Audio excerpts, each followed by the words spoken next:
Cultivate your faith with the pure Word of God. Hello, friends. Peace and grace be multiplied unto you. Welcome to Cultivate Your Faith, a presentation of the pure Word of God. Here we grow by expecting and depending on the sure promises of God to fulfill in a personal way. Here's your host, Dr. Throy Campbell.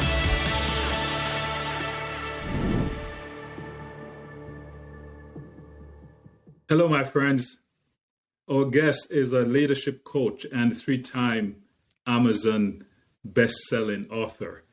In his fourth and upcoming leadership book, he seeks to show the intersection between sports and spirituality, specifically between professional basketball and the Holy Bible. The book is titled Where Jump Shots Meet Jesus, with Bill Russell, Will Chamberlain, Magic Johnson, Scottie Pippen, Kobe Bryant, Steph Curry, and others. He seeks to show that the winning NBA dynasties demonstrate Jesus' servant leadership model. He lives in Huntsville, Alabama, with his wife, Elaine, and daughter, Megan. Tim Allston, my friend, welcome to our show. How are you doing? Throy, I'm doing fine, man. It's great to see you again, man. We used to enjoy getting together, having lunch together in the same place for years. And then it's like COVID took you away. But fortunately, you're back again. Brother, it's good to see you. How you been? I've been doing well. God has been mighty good to me, I can tell you. It's been good. It shows. It shows. I appreciate that. I appreciate that. You know, I want to talk to you about your career and what informs your work as an author and speaker. I want to look at these through the lens of faith. Your faith story is the name of the show, so we look at all things through the lens of faith. So let us start off with your career. And Tim, tell me, why are you not a preacher or pastor? What happened? See, now you're trying to get all of my secrets. I thought this was the Dr. Throy Campbell show. I didn't know this was National Enquirer. However, but since you've asked, I'm like you, Throy. I was raised the same way, in the same fashion, the same culture. When at an early age, you show a level of interest or a level of expertise, a level of passion, then the people in your church, the adults, the others, they start channeling you or stereotyping you. You know that if you, in your case in business, if you show a capacity for numbers and calculations and binary thinking, then you've got to become a treasurer in the church. You know, that's true. And if you show any kind of inkling toward having a capacity with children, being able to take complex ideas and break them down into small, minute chunks, well, then you've got to be a teacher. But if you grow up and your parents have trained you to memorize your weekly memory versus Bible text to the extent that that you are expected to be on those 13th Sabbath programs and to be able to recite all of those memory verses and to be able to do it, it came out about my family, you had to do it without any piece of paper in your hand. Then automatically, well, you're supposed to be a preacher. Exactly. I never really bought into that thinking at an early age, but I was a youngster and I couldn't rebel against this adult feeling, this adult passion. So I ran from it. And I ran from it for some 45 years, even to the extent of running away from all of those basics, basically doing a combination of the prodigal son and Jonah. And even to the extent, I don't know if I haven't told you this before, even to the extent that when it came time for me to go to college and my parents wanted me to continue my church school Christian education, and I had taken a scholarship to another school, I told them I want to go someplace where nobody knows you. Yeah. Where if I mess up, no one's going to say, well, that's Elder Allston's son, or that's Principal Allston's son, talking about my mother. Right. And my parents looked at me and they said, That's a nice way of saying it.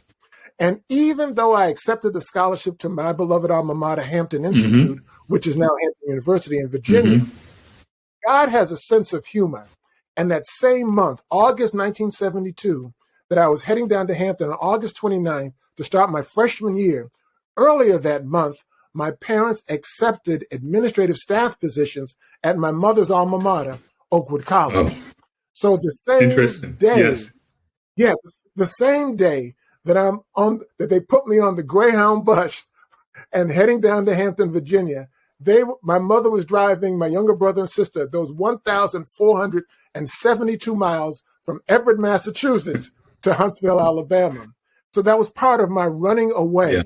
I tried to create my own Oakwood, as it were, in terms of family atmosphere. I joined a college fraternity to give me that sense of family that I would have gotten automatically just being on the campus of Oakwood.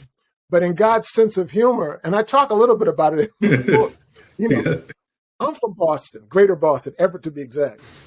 And when you grow as a sports fan, growing up in Boston, I'm a Boston Celtic fan. And so there's a natural antipathy toward those nearby NBA teams like the New York Knicks and the Philadelphia 76ers. And we love beating up on that team on the left coast, the Los Angeles Lakers. Oh, man, I used to love it. We beat them 7 times in one decade for the championship. But God, in his sense of humor, Throy, and by that I mean being a diehard Boston Celtic fan, God allowed me to fall in love with and marry a woman who not only was an Oakwood graduate, not only was she from Southern California, not only did she play on the Oakwood College women's basketball team and was teammates with either Kim Johnson or Pearl Johnson, who are the sisters of the Lakers legend Magic Johnson, as they all were members of or attendees at the Bethany Seventh-day Adventist Church in Lansing, Michigan. But then when I got married, my wife's parents, my in-laws, quickly became outlaws, because in the first couple of years of our marriage, we would get these phone calls from her mother. Hello? Are you all watching the game? No, Mama. Why? Well, we're here at the Staples Center watching Kobe Bryant. He's putting on a show. And then she said, can you see us? And then my wife, who was the communications major, said, no, Mama, the cameras don't go that high up in the stands. So God and his sense of humor. And then on top of that, 25 years ago this year, God spoke to us in clear, incontrovertible tones. And we then, 27 years after my parents and family moved to work at Oakwood College, and my parents moved into administrative staff positions, Elaine and I accepted administrative staff positions at Oakwood College. So God has a tremendous sense of humor and humility. He does. And you've said quite a few things here and covered a lot of grounds. The way God brought you together as a couple, the basketball being a big thing in your family and in your in-laws' family. But I know you're taking outlaws.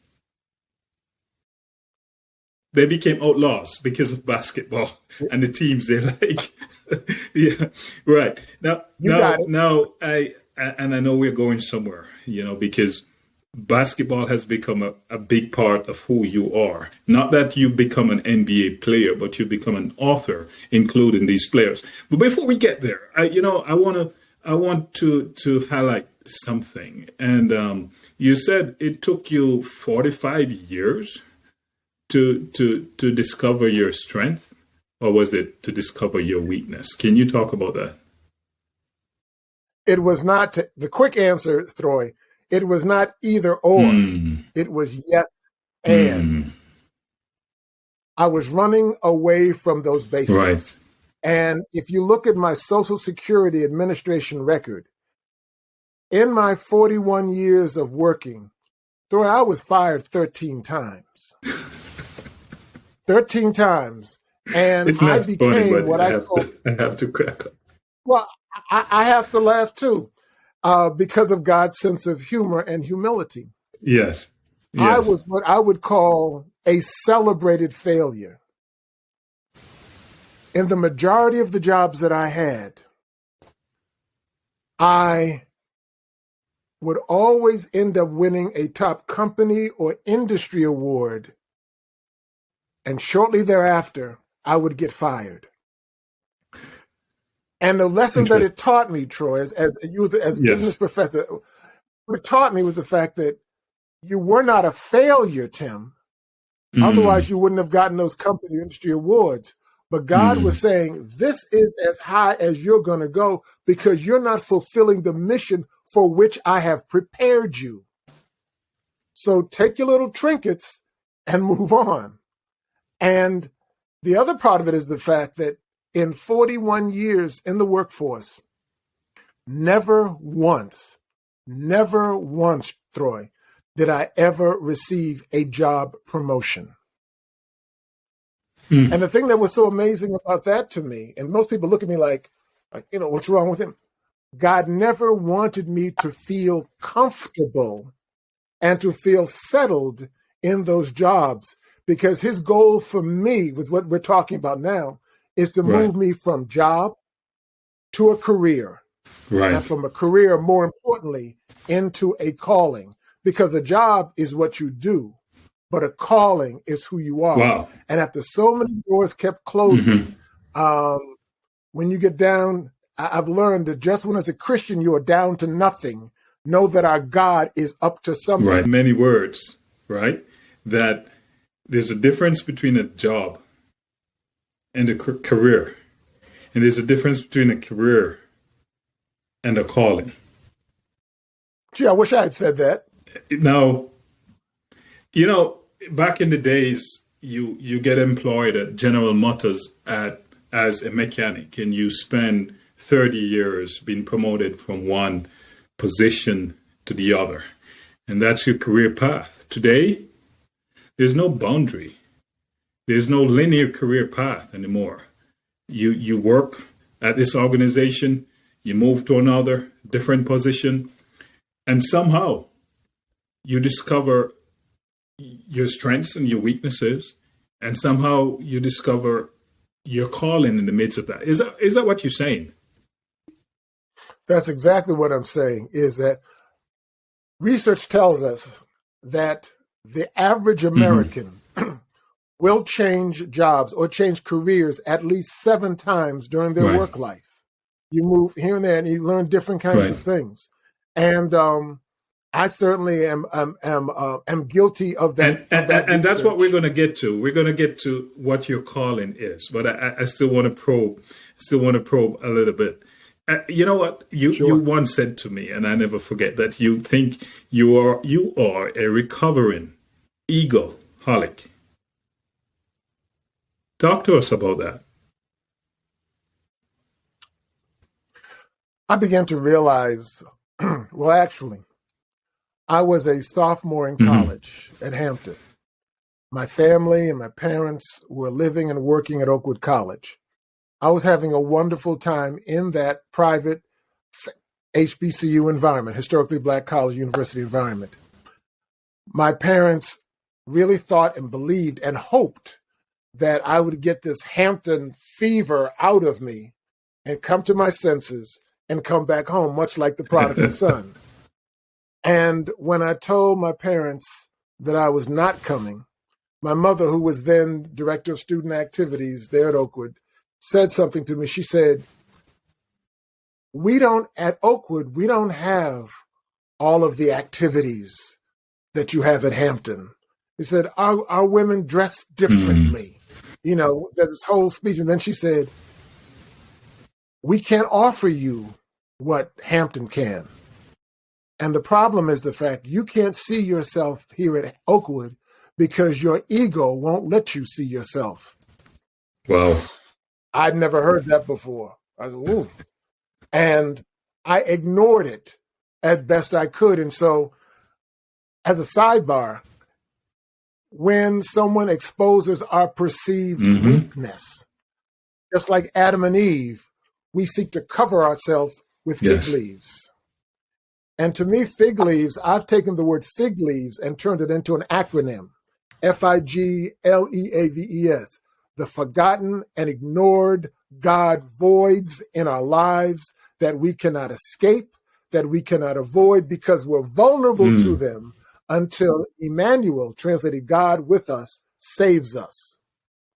That's what fig leaves are. And so I began to cover myself even more with fig leaves, with becoming a frat man, with then the next year becoming the president of the student body, and doing all these kinds of things in a way to mask my perceived weakness, my perceived nakedness. I love the story of Adam and Eve in the Bible when at the end of the day, after their first sin, God came looking for them in the cool of the evening and said, Adam, where are you? And Adam said, well, I heard your voice. I was hiding from you. Yes. And God said, he said, because I was naked. And Adam and God said, who told you you were naked? Yeah, I didn't tell you you were naked. Who told you? And my contention is, whoever tells you that you're naked and you believe them, they control you. Just give you a very simple example. On Fridays, probably happens the same in the Metroplex. When you go into Sam's Club or the Costco, there are, particularly around lunchtime, there are those free samples. And a lot of us schedule our lives to be in there for those free samples. And what those free samples do, and you probably know more about the psychology of buying, is that the lady behind or the guy behind the counter says, have you tried this for your evening dinner? You then perceive that, well, maybe I should. Maybe, well, I haven't had any salmon for a while. Fixed my family salmon for a while. I haven't fixed them any tacos for a while. Maybe I'll try this. What that person behind the counter has done is they've convinced you that there's something that you're missing and they can provide for you. And that's what fig leaves do for us. And so I began to drape myself in fig leaves all of my adult life until God knocked me down because I kept praying, Lord, what is your will? Lord, what is your will? So that home training begins to kick in. And as we turn the corner in this conversation, God said to me, like he said to Moses in Exodus 4:2, what is that in your hand? There you go. Hold on to that point. Tim has realized that God has been taken, perhaps, his brokenness and pointing him to where he wants to take him, to where his true passion is. And we're going to talk about that. But when we come back, he will tell us more about that rod that God asked him. Moses, what's in your hand? Tim, what is that rod that is in your hand? When we come back, we'll talk more about this in a moment.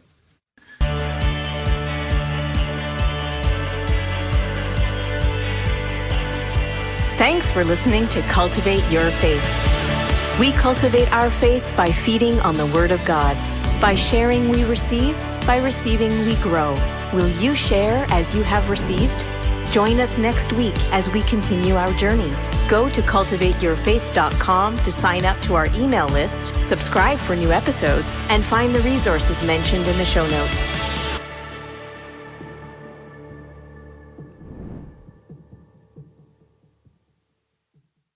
Hello, my friends. Thank you for staying with us. We're enjoying this conversation with Tim Allston. He's talking about how God plotted his career, or cultivated certain skills in him. And Tim, you ended the last segment by saying that, drawing a parallel with your life and Moses. Moses went to God, or they were in conversation. God said, Moses, what is that you have in your hand? And Tim, I know you're a leader almost by instinct, the type of person you are, but you write about leadership and you advocate for leading from the middle, right? In one of your books, The Rise of Silver Metal Leaders is arguably perhaps the first and only post-2020 presidential election book written from a biblical perspective. And it uses biblical best practices to answer the recent 2020 presidential election's biggest questions. What are you talking about here, Tim? Speak about this. Well, let me back up a second. Yeah. You're right. In that book, which is actually my third book, U.S. Politics, The Rise of Silver Medal Leaders, God inspired me to write about the 2020, the recently ended at that time, 2020 elections from a biblical perspective. And that biblical perspective deals with what I call silver medal leaders. Silver medal leaders are people who are number one in their number two positions. And that gets back to God said, what is that in thine hand? The reality is I have always been, Throy, a number two person, personally and professionally. For example, my parents have 4 children. I'm child number 2. I was born and raised in the Boston, Massachusetts area, the second largest city on the Northeast behind New York City. And I was educated in the world's second largest private school system, the Seventh-day Adventist Church, behind the Catholic Church, which is the world's largest. On a professional level, my first job out of college was working as an assistant account executive with Burson Marsteller Public Relations Agency in Manhattan, New York. My second job was as the assistant director of public relations back at my alma mater, Hampton Institute. Then I went back into the corporate world and became an account executive, reporting to a supervisor at Hill & Knowlton PR firm in Chicago. And then I went to a small 3-person operation and became the vice president of business development, at that PR. And then I returned to my alma mater, and the president there created the position for me as the assistant director of freshman studies. And so I have had a wealth of experience in number 2 positions. And as God showed me, Tim, the reason that you have been in number 2 positions is because, number 1, organizations cannot thrive or even survive without people in number 2 positions. It's the number 2 position, those people under the radar, that hoist up the top leaders. We don't train our children to be number 2. We don't train them to become second place. When we talk in religious terms, we talk about Jesus being King of Kings and Lord of Lords, but rarely do we call him the Prince of Peace or the Son of God, because we have this antipathy against number 2-ness. And so what I do in my books, because us number 2 people make up the bulk of organizations, we are the power below the radar. We are what makes organizations go. But we are often the least trained, least respected leaders in the organization. But any leader worth his or her salt has been a number 2 before they became a number 1. You're identifying certain strengths from being number 2, and we might find ourselves in number 2 positions and become covetous of number 1 positions. But as you noted about Lucifer, Christ became the ultimate number 2 position, so we can become number 1 with him.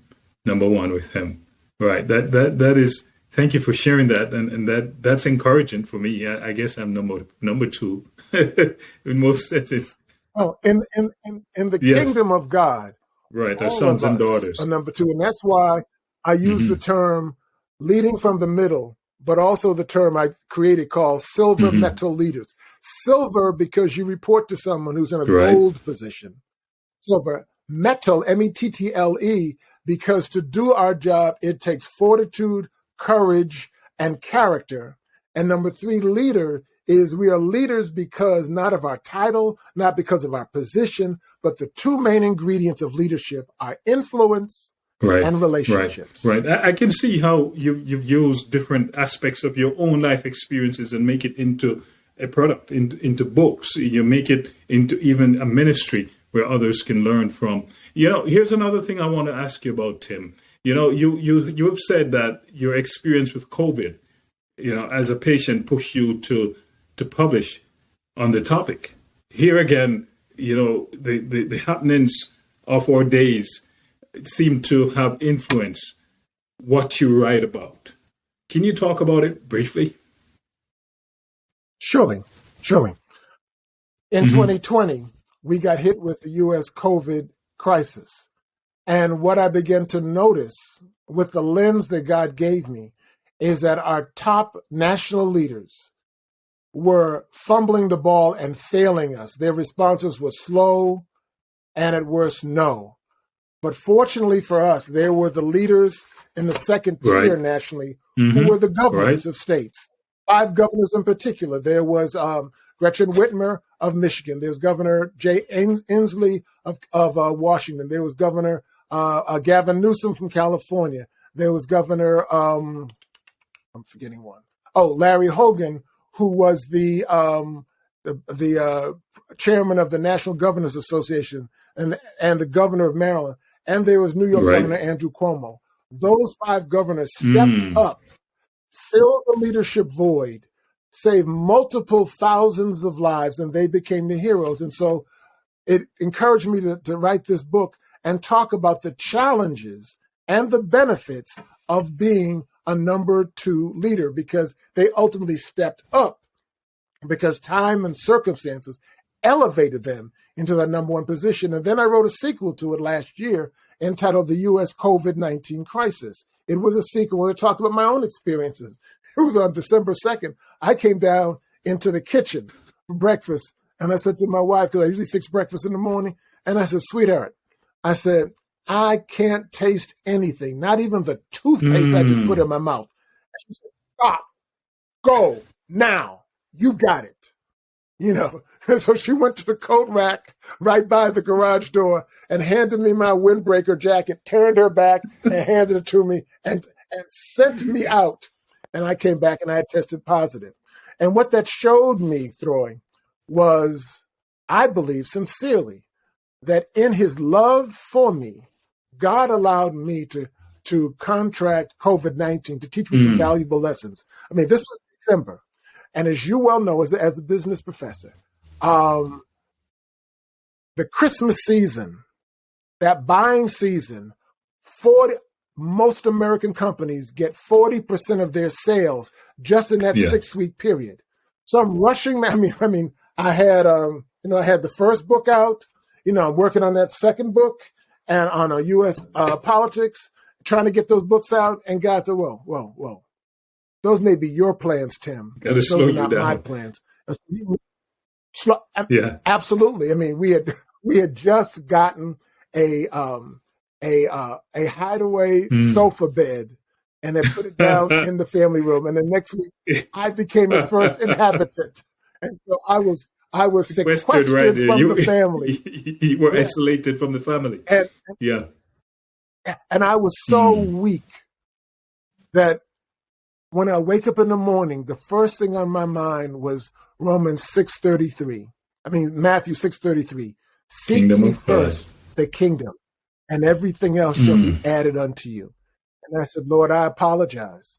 I have acted like this is my book when this was your book. And it taught me again and anew to back up, back down, and let God be your marketer.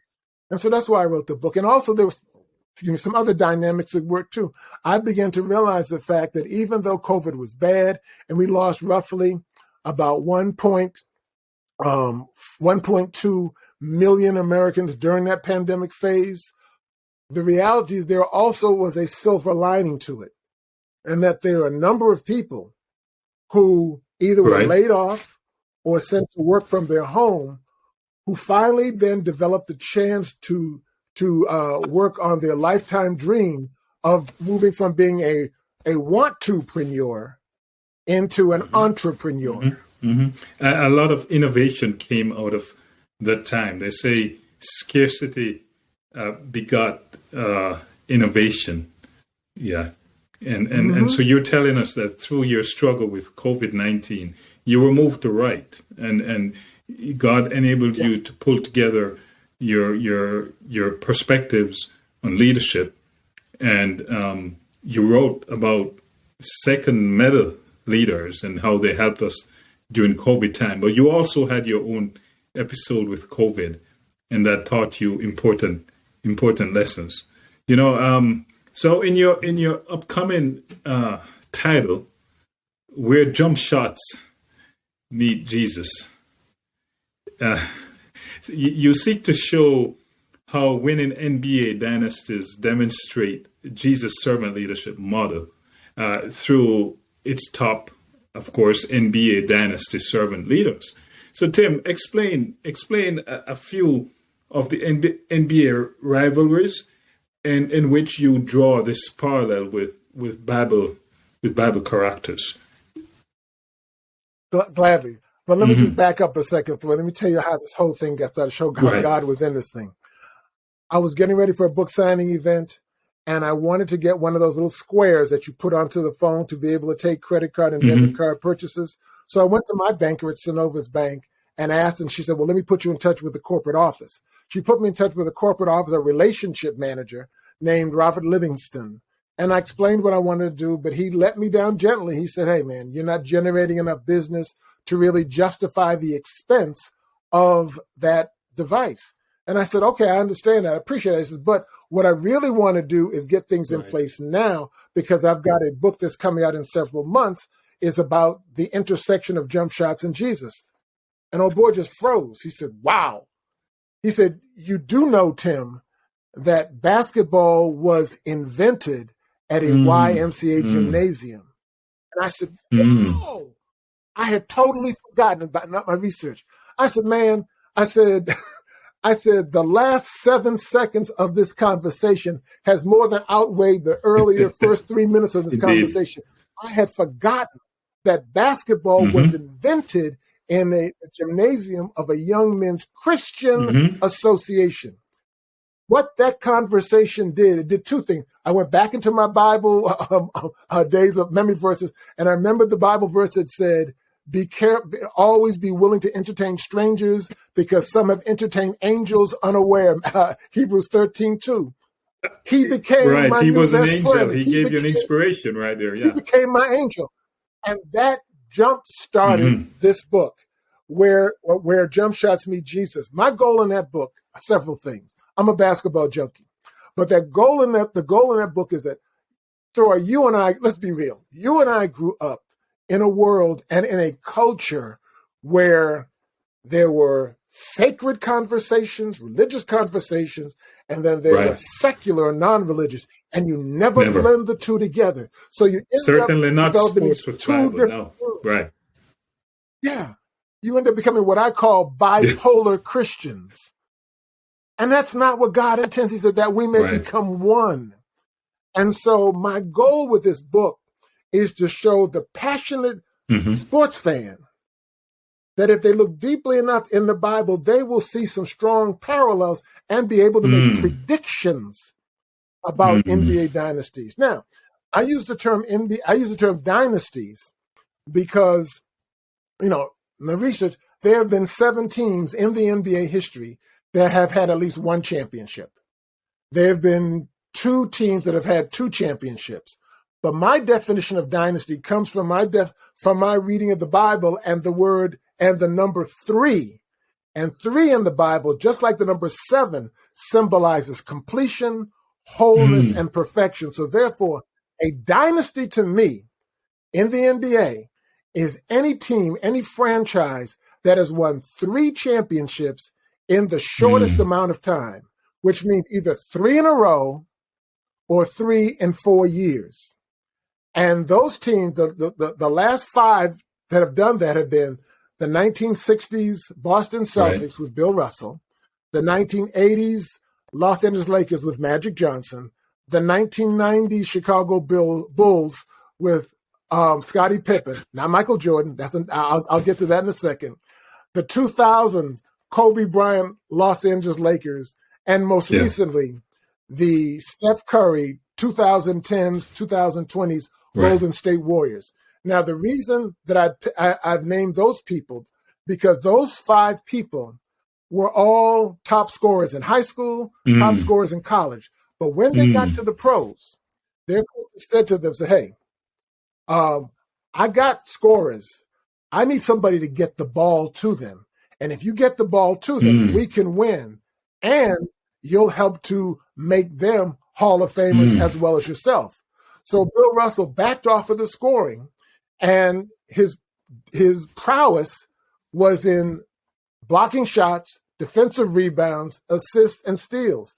And he led the Celtics to becoming the greatest, winningest team in American sports in the 20th century, above baseball, hockey, soccer, all of the sports, because he became that servant leader.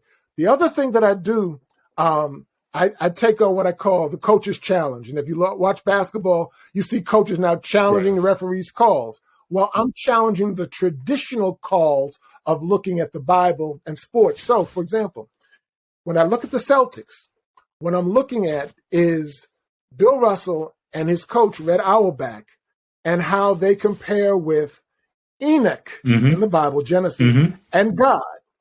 I call this what I call NBA 2.0. NBA generally refers to National Basketball Association, but here I define NBA as New Bible Advocacy 2.0, how we apply the Bible. When I look at Bill Russell and Red Auerbach and Enoch and God, for example, both of them were ostracized in their day.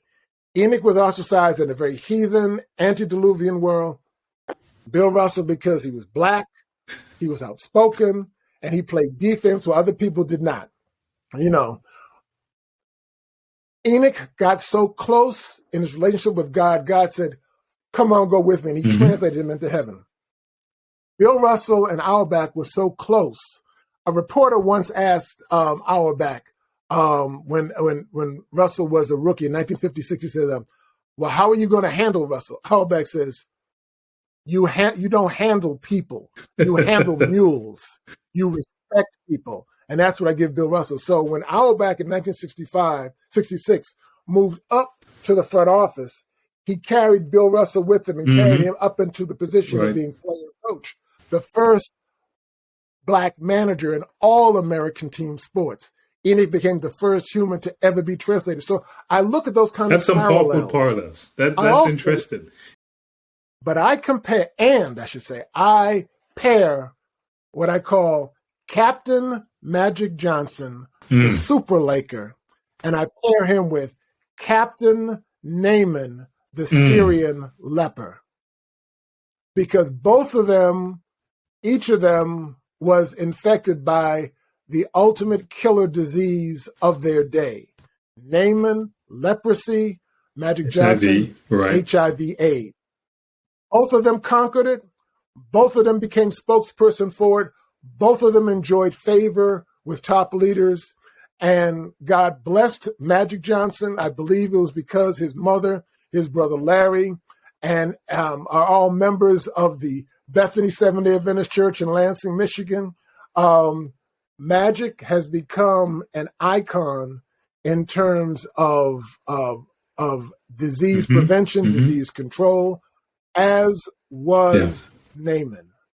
And so my book hopes to pair these kind of people together. But here what you're doing is you're giving us Christians something to read about sports and draw spiritual parallels with these renowned basketballers, that you have a special talent for picking this out. I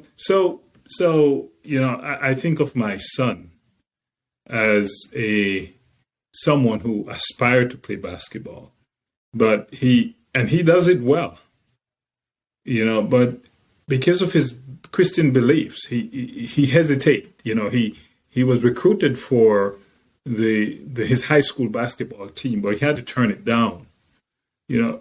I think you're pointing him to something here, not to necessarily turn away from sports, but see the connections between sports and spiritual things. Can you speak to that? Yes. And you have touched on a very sensitive issue to me.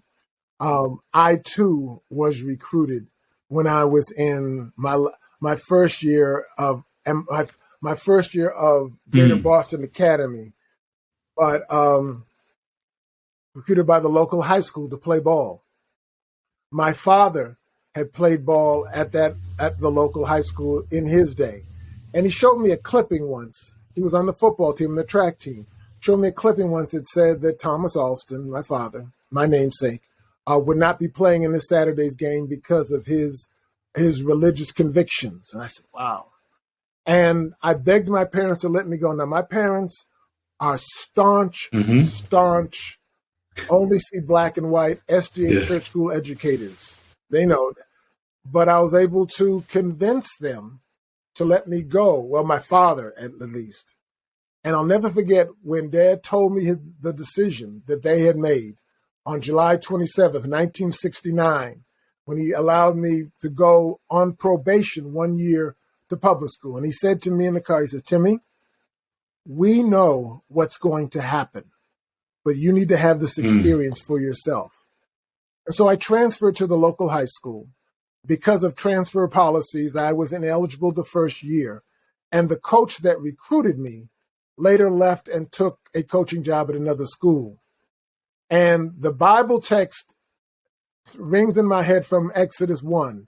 And along came a new Pharaoh who knew not Joseph. And so even though that guy was his assistant coach the year before, when he became the head coach, even though I was recruited heavily to play, I sat on the bench. And that hurt. I would get in at the end of the game because his philosophy was, I'm not going to start you on a Tuesday, Tim, when I have to start somebody else on a Friday night. Which makes sense. When the other games were. Yeah. And it hurt.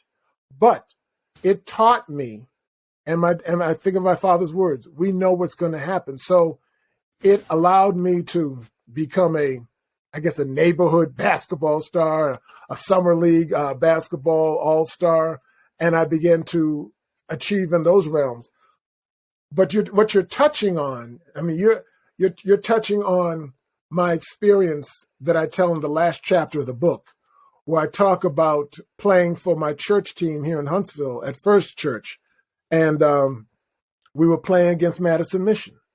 And at that age and stage in my life, I really had no business being out there on the court, but the coach let me play.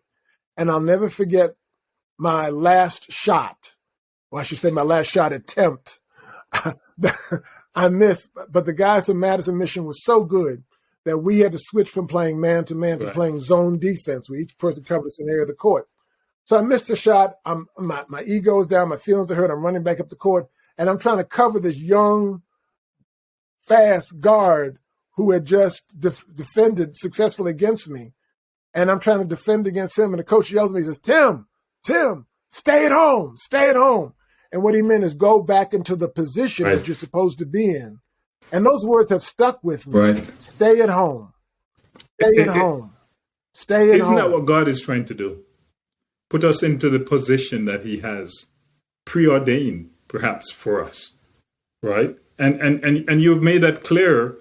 Again, your career, you've changed jobs so many times, but God points you to what he wants you to do, to be an author. And even with your episode with COVID, he pointed you to write about COVID and how it how leadership is important during the time of COVID. And here your lifetime love for basketball led you to be writing about basketball and spirituality. Let me tell you where you're absolutely right, Throy. The whole point about stay at home. Let me tell you what really drilled it home for me. It was 1970. I was playing high school ball. Right. And going to the Boston Garden every time I could scrape up $5 to go see them play. And they were playing for the first time at home that season, the Detroit Pistons. And I really wanted to see that game because the new rookie for the Detroit Pistons was a guy named Bob Lanier. And I really wanted to see Bob Lanier play because I watched him in college, but more importantly, I knew that he grew up in the Emmanuel Temple Seventh-day Adventist Church in Buffalo. Matter of fact, one of the choir directors at our church at First Church, named Murphy Wilson. Murphy grew up with him in that same church, and he loved to tell the story about he and his buddy Cleo Willis would love to see Bob Lanier come to church because he'd be all dressed up in a suit, tie, jacket, Right. and sneakers, because his mother could not keep him in dress shoes fast enough. He ultimately grew to a size 22 foot. So I wanted to meet this brother. So after the game was over, I found a way. I had a secret way of sneaking in the locker room, and I went up and met him. I introduced myself to him and did my little 11-second spiel about I wanted to be a pro ball player and what do you suggest? And he looked up at me. He was tying his shoes, getting ready to leave, and he looked at me. He said, "Tim, stay in the church and do the will of God." And I froze, and I thanked him and went on my way. And I said to myself, now you're making multiple millions of dollars. To stay in the church. But you're telling me to stay in the church. And I said, I felt like you're a junkie telling me don't touch the stuff. But I understood what he was saying ultimately, staying at home. And the 5 servant leaders that I write about in the book who led their teams to NBA dynasties, all of them stayed at home. All of them stayed at home and built dynasties, as opposed to, let me get real, a Wilt Chamberlain who jumped from team to team, or LeBron James who jumps from team to team. Great players, but they never stayed at home long enough to build build dynasties. They got close, but they never built dynasties because they did not stay at home, which is one of the main points I want to bring out. You made that point very clear. And this has been a great conversation, Tim. It resonates a lot with me. But can you pull it together then? Your career, which has become your passion. Think of a young person who has their career ahead of them, or think of the adult who's had to change jobs many a times, especially in recent times with the crises we've been experiencing. But together, God has pulled it all together for you. So what's your advice here? My advice is the same advice that future Hall of Famer Bob Lanier gave me. Stay in the church, do the will of God. I hope that your readers, those who read my book and who listen to the audio book that's coming out of it, I hope that they will not take 45 years to arrive at their calling, which is more than a job and more than a career. I have never been happier in my life because I now know what God has in store for me. I don't know what the next book is going to be. I don't really care. I just know that I am doing God's will. And he shows me on a regular basis, you're on the right path. And once we stop trying to, as I say, I had a teacher in college who had a sign up on her wall saying prosperity is spending money you don't have to buy things you don't need to impress people you don't even like. But you have to get to that point of being at one with your God for him to give you that peace which transcends money and filthy lucre. There's nothing wrong with money, but it will not bring you the happiness. And so I would say to people, number one, to the adult audience, it's not too late to start writing. And because our life is a story and God has given us life, and each person's story is unique, and the world needs to hear your story. Do something as simple as start to record your book, talk into your phone, dictate into your phone your stories, and it will become a story, and you'll begin to grow. To young people, start early. I would suggest to you start chronicling the things in your life because they are absolutely unique to you. No one else has your identical experience, and your experience may be just what someone else needs to turn their life around. I read once, as we pull this all together, I read once where the author says that you should let your will be swallowed up by the will of God. And a huge takeaway from this conversation is that your passion, whenever you discover the will of God, that ought to be your passion. When your career is Absolutely. aligned with the will of God for your life, then that's your passion. And it's amazing how God has cultivated your life, Tim. And you've told a great story tonight on your Faith Story podcast, and we appreciate it. We look forward to future episodes. And my friends, if you check out our show notes, you will have a listing of all of Mr. Allston's books and where to find him, where to follow him on social media. You see the wealth of knowledge he has about leadership and his unique skills. There's a niche in your writing looking at sports athletes and drawing parallel with characters in the Bible. Well, thank you for sharing, Tim. And my friends, if you want to share your faith story on this podcast, please write to us at CultivateurFaith.com. That's our website. You'll find our email address and our contacts. Thank you for listening and thank you for watching. Until next time.